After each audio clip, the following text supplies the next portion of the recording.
Hi, నా పేరు జోష్న. నేను ఒక కౌన్సిలింగ్ సైకాలజిస్ట్‌ని. ఎగ్జామ్‌కి వెళ్ళడానికి ముందు ఒక్క నిమిషం ఆగండి. ఒక స్లో డీప్ బ్రెత్ తీసుకోండి. ఎగ్జామ్స్ అంటేనే చాలామందికి భయం. ఎందుకంటే అసలు ఫస్ట్ పేపర్ కష్టంగా ఉంటదా లేదా అని కాదు కానీ, మన చుట్టూ ఉన్న ఎక్స్‌పెక్టేషన్స్ అంత ఎక్కువగా ఉంటాయి కాబట్టి. 95% రావాలి, మంచి ర్యాంక్ రావాలి, వేరే వాళ్ళతో పోల్చి చూస్తారు. రిలేటివ్స్ అయితే వందల క్వెషన్స్ ఏస్తారు, పేరెంట్స్ వరీ అవుతారు, ఫ్రెండ్స్‌తో కంపీట్ చేయాలి.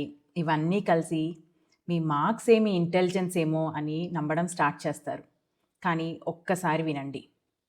ఎగ్జామ్ అనేది ఒక్క వే ఆఫ్ మెజరింగ్ మన మెమరీ అండ్ పర్ఫార్మెన్స్ మాత్రమే.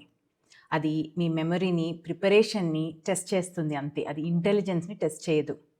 మీ క్రియేటివిటీని టెస్ట్ చేయదు. మీ ఎమోషనల్ స్ట్రెంగ్త్‌ని టెస్ట్ చేయదు. మీరెంత కైండ్‌గా ఉన్నారు అని టెస్ట్ చేయదు. ఒకవేళ ఒక సబ్జెక్ట్‌లో 60% వస్తే మీరు ఆ సబ్జెక్ట్‌లో 40% తక్కువ ఇంటెలిజెంట్ అని కాదు. ఇంటెలిజెన్స్‌కి చాలా ఫార్మ్స్ ఉన్నాయి. Multiple ways to measure. కొంతమంది నంబర్స్‌లో స్ట్రాంగ్‌గా ఉంటారు. కొంతమంది మాట్లాడే మాటల్లో చాలా స్ట్రాంగ్‌గా, ఇంటెలిజెంట్‌గా ఉంటారు. కొంతమంది ఐడియాస్ ఇచ్చే విషయంలో చాలా స్ట్రాంగ్‌గా ఉంటారు. కొంతమంది మంచి రిలేషన్స్ డెవలప్ చేసుకోవడంలో చాలా స్ట్రాంగ్‌గా ఉంటారు. ఇలా రకరకాల ఇంటెలిజెన్సెస్ ఉంటాయి. మార్క్స్ పర్ఫార్మెన్స్‌ని చూపించొచ్చు, కానీ మీ వాల్యూని డిఫైన్ చేయలేదు. మీ కంట్రోల్‌లో ఉన్న దానిని మాత్రమే మీరు చేయండి. అది దాని మీద ఫోకస్ పెట్టండి. సిన్సియర్‌గా ప్రిపేర్ అవ్వండి. మీ బెస్ట్ ఇవ్వండి. తర్వాత జస్ట్ లెట్ ఇట్ గో. వదిలేయండి. అది మీ కంట్రోల్‌లో లేదింకా. ఫియర్‌తో ఎగ్జామ్ హాల్‌కి వెళ్తే క్లారిటీ తగ్గుతుంది.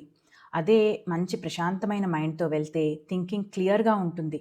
మీరు పర్ఫెక్ట్‌గా ఉండి ఎగ్జామ్ రాయాల్సిన అవసరం లేదు.